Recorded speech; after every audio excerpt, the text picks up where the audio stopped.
Are you a high-performing woman and you think you might have ADHD? If you've been researching and you can't figure out why your symptoms don't match what you're seeing on Google and you're starting to doubt yourself, this is for you. I worked in the mental health field for a long time. I had been going to doctors and kept getting diagnoses of anxiety and depression. Hell, I was even sent to a sleep clinic to figure out why this mysterious insomnia kept happening to me for quote unquote no reason. So I hope this helps you, because for high-performing women like you, like me, like my clients, it shows up more like this. You're a workaholic, you're a perfectionist. Maybe you overthink things, and because of that, you're procrastinating.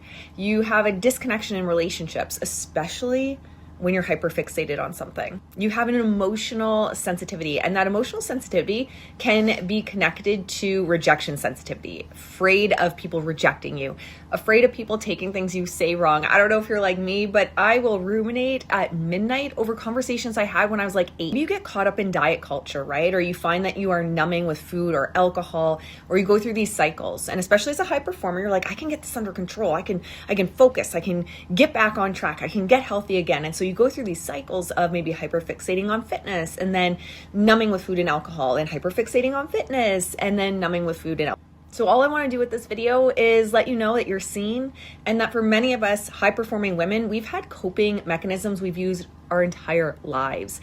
And usually these little things don't start to pop up as problems until the pressures in our life get to a boiling point where all of a sudden our coping mechanisms we had before aren't working now. Or we start to notice those little things like perfectionism or procrastination. They weren't a big problem previously, but as you work up in your career or as an entrepreneur, as a CEO, and those pressures start to build,